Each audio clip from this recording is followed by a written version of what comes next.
3 그리고 4주의 일진사주 명리학 제1506강 시작하겠습니다. 오늘은 양력으로 2022년 12월 21일이고요. 음력으로는 2022년 11월 28일입니다. 오늘 명식은 이민년 임자월 무신일이 되겠고요. 일진은 무신이 되겠습니다. 자, 오늘 살펴볼 사주 명식은 일간은 무토일간이 되겠고요. 무토일간이 태어난 월령은 자월이 되겠습니다. 자월에 무토가 태어나게 되면 사주를 어떻게 배합하는 것인지 알아보도록 하겠습니다. 제일 먼저 사주를 볼 때는 일간을 가장 먼저 보시고요. 그 다음에 그 일간이 어느 월에 태어났느냐를 놓고 이렇게 사주를 판단하게 되는데, 오늘은 일간은 무라고 하는 천간이 일간이 되겠고요. 이 무라고 하는 천간은 10개의 천간 중에서 5번째 천간이 되고 오행으로, 즉 목화토금수라고 하는 오행으로 구분하게 되면 토가 됩니다. 그래서 5번째 무라고 하는 천간은 무토가 되겠고요.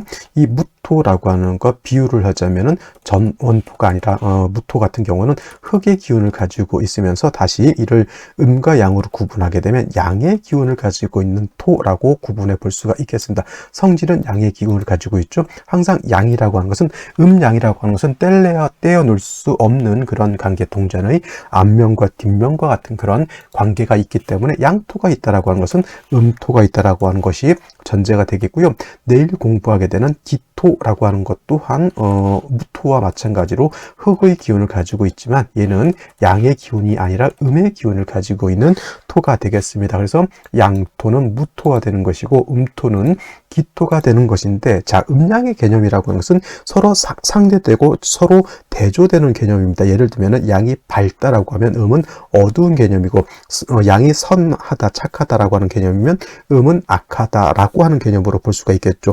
토라고 하는 관점에서 놓고 봤을 때 양이 높다라고 봤을 때 음은 낮은 것이 되는 것이고, 또 양이 넓다라고 봤을 때 음은 좁고 작은 그런 개념이 되겠죠. 그래서 무토라고 하는 양토는 작은 토가 아니라 방대한 그런 토의 개념으로서 우리가 물상으로 비유를 하게 되면 고황토라고 표현하죠. 고황토라고 해서 큰 산이라든가 산맥 같은 것에 비유를 해볼 수가 있겠고요. 또는 넓은 평야라든가 광야 등에 우리가 이렇게 비유를 해볼 수가 있겠습니다. 쉽게 말하면 여러분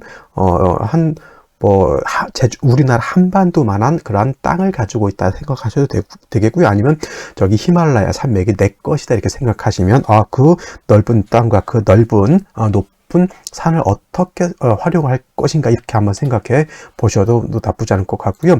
내일 공부하게 될 기토라고 하는 것은 음토죠. 작고 좁은 그런 개념의 토라고 해서 전원토라고 이렇게 비유를 합니다.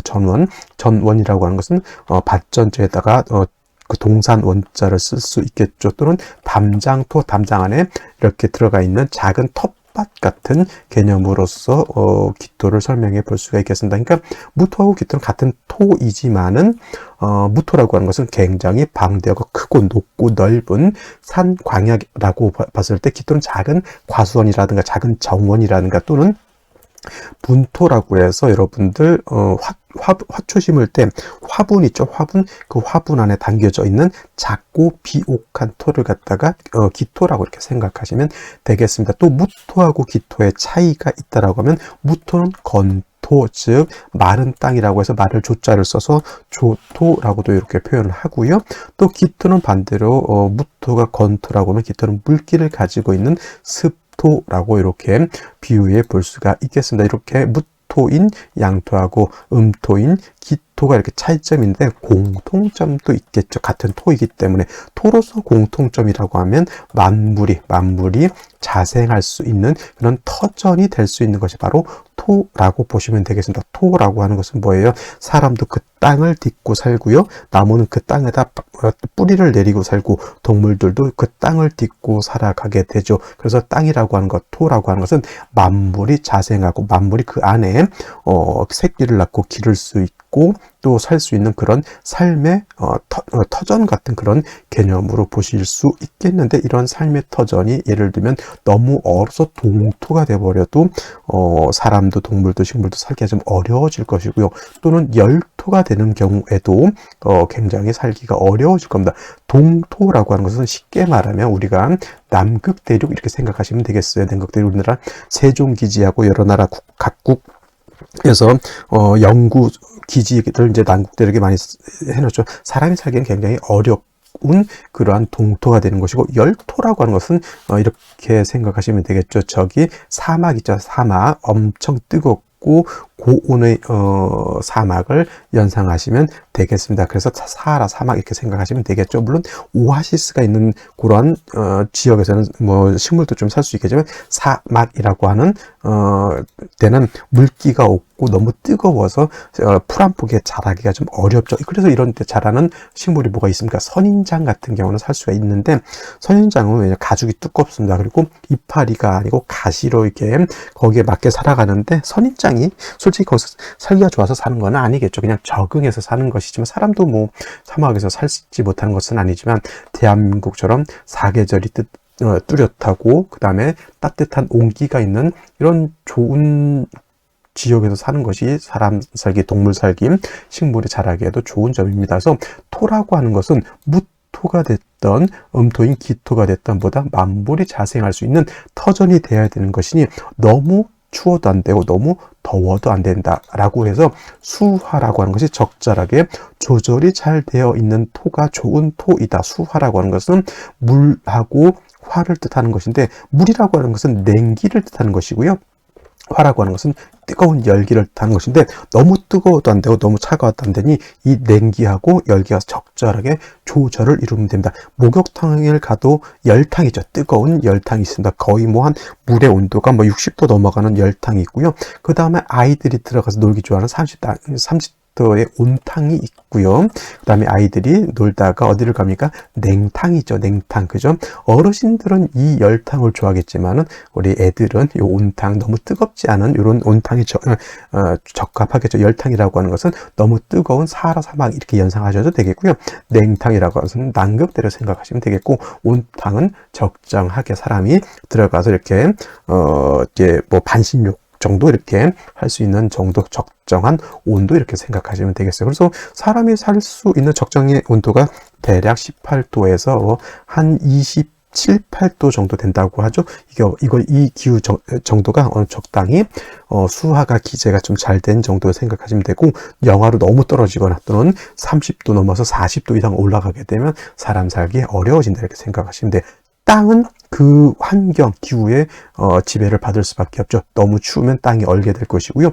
너무 더우면 땅이 말라서 땅으로서의, 토로서의 가치가 없게 되는 겁니다. 그래서 음토인 기토든 양토인 무토든 간에 중요한 것은 수화기제가 필요한 것인데, 이때 대표적으로 화라고 하는 것은 병화를 뜻하는 것이고, 수라고 하는 것은 대표적으로 개수를 뜻합니다. 물론 정화라고 하는 것과 정화와 임수를 취용할 수도 있겠지만은, 무토기토는 병화 개수를 우선적으로 취용하고요. 병화가 없거나 개수가 없는 경우에는 꽝다신 닭의 개념으로서 정화 임수를 쓸 수는 있겠지만은, 이거는 병화 개수를 쓰는 사람에 비해서는 공력이 크게 떨어진다라고 보는 거고, 또 한 가지 기토는 내일 또 설명드리겠지만, 특히나 무토 같은 것은 제가 뭐랬죠? 왕토라고 했죠. 왕토, 작은 개념의 토가 아니라 아주 후중한 그러한 토가 되기 때문에, 무토 같은 경우가 신왕해지게 되면, 인간이 왕해지게 되면 반드시 간목으로서 소토해야지만 무토로서의 용도 쓰임이 나타날 수 있다 이렇게 보시면 되겠습니다. 그래서 무토는 왕하면 간목, 병화, 간목 개수 병화 또는 간목 병화 개수를 쓰는 것이고, 무토 자체도 신약한 경우가 없지 않아 있겠죠. 이런 경우에는 화를 먼저 우선해서 약간 무토를 생조해 주어야지만 무토가 존립할 수 있다, 살아남을 수 있다 정도 기억해 두시면 되겠습니다. 자, 다음으로 무토일간이 태어난 월령 자월이 되겠습니다. 자월. 자, 자월이라고 하는 것은 절기로는 대설과 동지로 이렇게 구분이 되어 있고요. 해월에서 자월로 넘어갈 때는 반드시 대설이 되어야지만 월이 바뀐다. 그래서 해월, 자월, 축월이 모두 계절은 동절, 즉 겨울이 되는 것이고, 겨울은 따뜻한 봄도 아니고요, 뜨거운 여름도 아니고, 서늘한 가을도 아닌 엄동설한이 뭐죠? 혹한의 기후를 가지고 있는 그런 계절이 되겠습니다. 특히나 자월이라고 하는 것은 해자 축월이 모두 수왕절이지만, 특히 자월이라고 하는 계절은 음기가 가장 강하죠. 그래서 수가 제왕지가 되는 것이고 음기가 가장 강한 때이니 한기가 가장 극심한 때가 된다라고 볼 수가 있습니다. 제가 무토 설명할 때 말씀드렸죠. 토라고 하는 것은 기토와 마찬가지로 모든 만물이 자생할 수 있는 그런 터전이 되어야 되는 것인데 해월이라든가 자월이라든가 축월 같은 동제를 태어나게 되면 이건 10중8구 땅이 어떻게 됩니까? 얼죠. 동토가 될 수밖에 없습니다. 땅이 얼면은 거기에다가 나무를 심을 수도 없고요. 씨앗을 심을 수도 없고요. 거기다 대고 농사 짓겠다고 땅을 파는 사람은 바보입니다. 그죠? 하다못해 동절, 해자, 주걸에 농사를 짓기 위해서는 하다못해 씨앗 한 점이라도 뿌려서 작물을 키우기 위해서는 뭐다 해염이 아니라 뜨거운 차가운 냉기를 갖다가 적절하게 조후해야 되는 것이죠. 그래서 겨울에 우리가 농사를 질 때는 하우스 재배를 하죠. 하우스 재배, 비닐하우스도 괜찮고 또는 유리로 해가지고 이렇게 좋은 그런 하우스 같은 거를 만들어야지만 겨울에도 우리가 상추도 심어 먹고 할 수가 있는 것이죠. 그래서 무토가 자월에 태어나게 되면 일단은 화가 있어서 따뜻하게 조후해 줘야지만 물이 얼지 않을 것이고요. 토도 얼지 않을 것이다 라고 볼 수가 있습니다. 또 특히나 자월이라고 하는 계절은 수가 왕하다고 했죠. 수가 제왕지라고 말씀을 드렸는데 반대로 토라고 하는 일간이 오는 무토니까 토는 자월이면 보다 여기가 절태지가 해당이 되기 때문에 일간 자체는 매우 신약한 그런 국세가 되죠. 일간은 약하고 재성인 수가 왕한 그런 계절이 되겠습니다. 그래서 두 가지가 문제가 되죠. 한열이 문제가 됩니다. 자월의 무토는 너무 추워서 혹한의 기후 때문에 문제가 되는 것이고 일간 자체가 너무 신약해서 문제가 되는 것이니 자월의 무토는 반드시 조후해야 되고요. 또 한 가지 신약한 일간 자체를 생조해 줘야지만 사주가 중화를 이룰 수 있게 되는 것이다. 이때 이거를 조후와 생조를 두 가지 모두 해결할 수 있는 것이 뭐다? 이때는 인성인 병화를 얻어야지만 이 두 가지를 모두 해결할 수 있다라고 하는 겁니다. 자월의 병화라고 하는 것은 화조, 화라고 하는 것은 토를 생하는 관계가 있습니다. 화생토해서 약한 무토를 갖다가 생조해 줄 수도 있고요. 화라고 하는 것은 태양과 같은 것이니 자월의 혹한의 기후를 갖다가 태양이 뜨게 되면 겨울이라도 따뜻한 온기를 우리가 얻을 수 있게 되는 것이니 자월에 무토가 태어났을 때 병화가 없다. 이건 사주 국세가 조금 좋지 못한 국세가 되는 것이고 눈을 씻고 찾아서 병화를 봤다라고 하면 그 무토는 자월의 무토가 용도 쓰임이 있을 것이다 라고 일단 추론해 볼 수가 있겠고요. 자월의 무토 병화가 지지로 항상 뿌리가 있어야 되는 것이니 사화라든가 오화 등에 뿌리를 두거나 특히 무토 같은 경우에는 지지로 진술, 충미, 토 등에 이렇게 뿌리를 둘 수 있다라고 하면 이것은 금상첨화가 될 것이다라고 볼 수가 있겠습니다. 가장 좋은 건 간목이 있어서 병화를 생조해주고 무토를 소토할 수 있다면 그것도 나쁘지 않을 것이다라고 보실 수 있겠습니다. 그래서 자월의 무토 반드시 병화가 있어야 되고 병화하고 무토가 지지를 항상 진술주미 또는 오화 등의 뿌리를 갖는 것 매우 중요하다 정도 기록해 두시고요. 오늘의 명식과 생시 알아보도록 하겠습니다.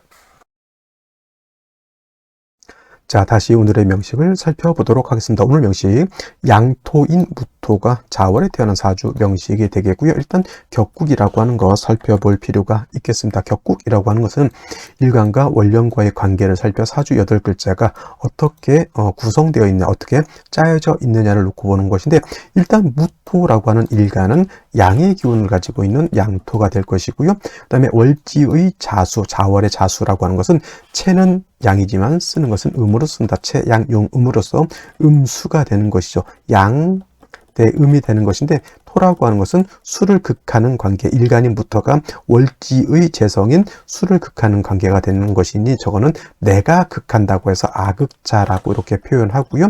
아극자는 우리가 육친으로 표현하게 되면 재성이라고 이렇게 표현을 합니다. 재성. 자, 재성이라고 하는 것은 다시 두 가지로 구분해 볼 수가 있는데 양대 일간과 재성과의 관계가 양대음 또는 음대양으로서 음양의 조화가 맞으면 이거는 정제라고 하고요. 그 다음에 일간과 재성과의 관계가 양대양 또는 음대음으로서 음양의 조화가 맞지 않으면 그거는 편제라고 하는 것이니, 오늘은 양토가 음수를 보았기 때문에 격은 뭐다? 정제격이 되는 것이죠.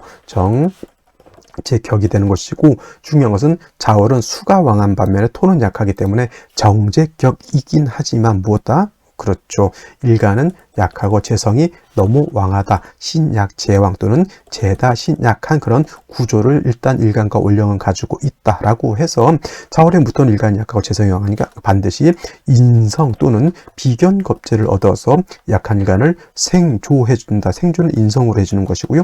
방조해준다. 이거는 비견겁제로 해주는 것인데, 중요한 것은 일간만 도와주는 것이 아니라 자월의 한기, 차가운 기후까지 따뜻하게 해줘야 되는 것이니 반드시 인성이 있는 것이 필요하죠. 인성이 없이 비견겁제가 있을 수도 있겠죠. 뭐 지지로 진토라든가 지지로 술토가 있는데 화가 없다. 물론 일간 자체는 세력을 얻어서 신강해질 수는 있겠지만 인성이 없으면 모논 되지 않는다. 자월의 조후 따뜻해지진 않는다라고 하는 것. 그래서 두 마리 토끼를 다 잡기 위해서는 화를 본다. 그때 화는 뿌리 있는 병화를 얻는 것이 가장 이상적이다라고 제가 말씀을 드린 것인데, 오늘 연간에 임수 투출되어 있습니다.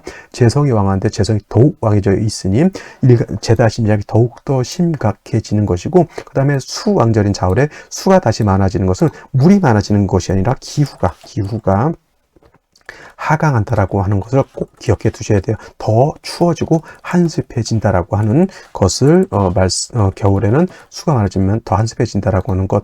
월간에도 또 임수가 있습니다. 또 재성이 너무 많아서 재물을 많이 얻느냐, 그렇지 않습니다. 일간이 왕에서 제다신약이나 신왕제왕 해야지 돈을 버는 것이지, 제다신약은 빚을 많이 진다 정도 기억해 두시면 좋을 것이고요. 일지를 보게 되면 신금이라고 하는 식신을 얻었죠. 신금이라고 하는 식신을 얻었는데, 이 신금은 이 무토의 기운을 뺏어가는 것이고, 자수하고 뭐냐면 신자진 수국을 형성할 수 있죠. 물론 진토는 없기 때문에 신자 반합은 할 수가 있습니다. 그래서 이렇게 되면 일간 무토는 지지로 여기까지 3주까지만 놓고 봤을 때 뿌리 둘 곳이 전혀 없고요. 그냥 수가 너무 많아서 토가 어떻게 되어 있습니까? 동토 얼어서 지금 진짜 바늘 하나 들어갈 틈 없이 땡땡땡땡 얼어 있다라고 보시면 되겠고요.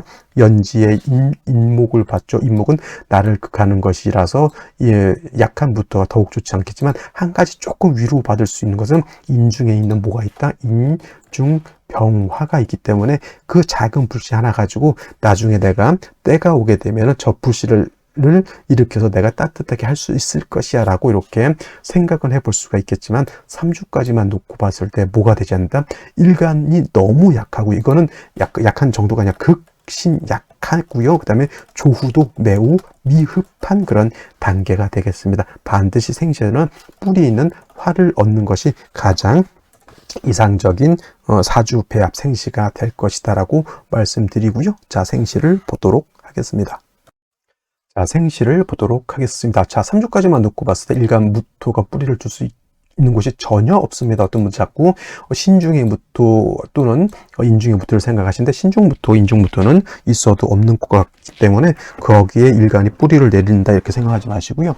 인중에 있는, 연지에 있는 인중병화가 있다 손치더라도 인중병화 가지고 일간을 생각하고 조우하는 것에는 아주 천하를 따뜻하게 한데 성냥 한 계피 가지고 있다 정도 생각하시면 되겠습니다. 반드시 뿌리 있는 물어대야 된다. 화를 얻는 것이 가장 중요한데, 임자시 또는 개해시가 되면, 임자시가 이렇게 되게 되면은 수가 왕해서 얼어 죽겠는데 자수를 또 얻었죠. 임수를 또 얻었습니다. 무토는 뿌리가 하나도 없죠. 망망대해에, 예를 들면 태평양에 진짜 사람 하나 올라갈지 못한 그냥 작은 섬 하나, 그야말로 눈에도 보이지 않는 그런 작은 섬 하나가 얼어 있다 생각하시면 되겠습니다. 좋을까요? 나쁠까요? 매우 좋지 못하. 차라리 수로 종해버리면 나을 것 같은데, 저 인중병화가 있기 때문에 종도 되지 않습니다. 이런 경우에는 개시는 임자시하고 뭐 큰 차이가 없을 것이고요. 이렇게 돼도 마찬가지로 일간무토가 너무 약하고, 그 다음에 너무 춥기 때문에 무토로서의 용도 쓰임이 없다, 이렇게 보실 수 있겠습니다. 개축시 축도 개수가 투출되어 있죠. 그나마 한 가지 축토는 무토 뿌리는 둘 수 있습니다. 하지만 조우는 되지 않죠. 인중병화로 조금 손톱 반톱만하게 좋아할 수 있는 정도고요. 그냥 간신히 뿌리를 내린 정도 이렇게 보실 수가 있겠습니다. 갑인시 들어오게 되면 일간이 약한데 관살을 보게 되면 이거는 제다신약이 아니라 제살태왕이 되죠. 제다신약이 되면 그냥 재성이 약하고 내가 약하다, 재성이 왕하고 내가 약하다 정도 되는데, 이거는 제살태왕이라는 것은 재성도왕하고 관성도왕에서 내가 더욱더 살기 힘들어졌다, 이 정도 생각하시면 되겠습니다. 상황에 따라서 인신충도 될 수 있으면 내 배우자궁, 내 자식궁마저 안 좋게 될 수 있는 것이니 임자개시에 더불어 갑인시 좋지 못할 것이고 을묘시도 제가 봤을 땐 좋지 못할 것입니다. 자, 병진시가 되면 일단 병화가 투출되어 있습니다. 이 병화는 인중에 있는 병화가 투출되어 있기 때문에 그래도 조금 쓸만한 그러한 병화가 될 것이고요. 자, 진을 봤습니다만은, 자, 지지로 자월에 신자진 수국을 이렇게 짜져 있기 때문에 이 진토가 얼마만큼부터 뿌리를 내릴 수 있는지는 거의 뭐 부정적이긴 하지만 그래도 없는 것보다는 낫다 정도 이렇게 생각하시면 되겠고요. 만약에 병진시가 됐다라고 하면 남자 같은 경우에는 이렇게 목화 토운으로 가면 그래도 한번 버텨볼 여력이 있는 것이고, 여명으로 태어났다 하더라도 이렇게 금순으로 갔을 때는 병화가 조우를 해서 무토를 생존해 줄 수 있는 것이니, 원국에서 신자진 수국이 돼서 진토의 어떤 뿌리됨이 무토의 뿌리가 될 수 있는 것이 좀 약하긴 하더라도 임자시, 개축시, 앞으로 말할 경신, 신유시, 개시 이런 것에 비하면 그래도 나은 생시 정도 보실 수 있겠고요. 정사시가 되게 되면은 생시에서 화를 얻었지만은 이 사화는 신하고 사신 합수가 되겠죠. 그래서 화의 기운이 많이 미약해집니다만은 그래도 정사지는 임자, 개축, 경신, 신유, 개시보다는 나은 생시가 될 것이고, 무시 같은 경우에는 무토 비견이 투출해서 수를 제하는 용도가 있겠고요. 오화를 얻었기 때문에 그래도 무토가 뿌리를 얻고, 이거 멀리 떨어져 있기 때문에 인호 화국은 되지 않고요. 또 멀리 떨어져 있기 때문에 좌우충도 되지 않습니다. 그냥 신자수국입니다. 그래서 핵심은 오화에 있다 정도, 무토가 그래도 임수를 제할 수 있기 때문에 나쁘지 않다 정도. 그래서 오늘 병진 시도 그럭저럭 괜찮고, 정사시는 사실 합의돼서 좀 그렇긴 하더라도 그래도 다른 여타의 이런 생시들보다는 좀 좋은 것이고, 무엇이든 괜찮은 오늘 태어난 사주라면 저는 5시 정도 괜찮을 걸로 보는데, 김희씨 같은 경우는 무토 뿌리는 내릴 수 있다 하더라도 조후가 되지 않는 것이 좀 단점이 됩니다. 그래서 무엇이냐 김희시냐 둘 중에 하나 골라야 된다. 당연히 이거는 김희시가 아니라 무엇이를 선택하는 것이 좋을 것이고, 경신신유시 하나만 쓰죠. 이거는 일간이 약한데 뿌리가 사주 내 지지 모두 무토가 뿌리가 하나도 없기 때문에 이런 경우에는 운이 화운을 가야 돼요. 목운도 안 됩니다. 이거는 그러면 남자로 태어났을 때는 35이 돼야 되는 것이고, 여자로 태어났을 때는 뭐 경술대원 잠깐 뭐 좋을 듯 하다가 결국 45살이 되어야지만 그래도 나아질 수 있다. 임자, 개축, 그 다음에 갑인, 을묘, 갑을묘는 특히 갑인은 절대 해서는 안 되는 거고요. 경신유계의 운이 너무너무 늦게 옵니다. 라고 해서 될 수 있으면 생시에선 화를 얻는 것이 가장 시급한 관건이 된다라고 해서 미흡하더라도 병진정사시 정도 또는 무오시 정도 이렇게 선택하는 것이 가장 합리적인 그런 생시가 아닐까라는 생각을 해보게 됩니다. 자, 오늘은 여기까지 말씀드리고요. 내일 또 찾아뵙도록 하겠습니다. 감사합니다.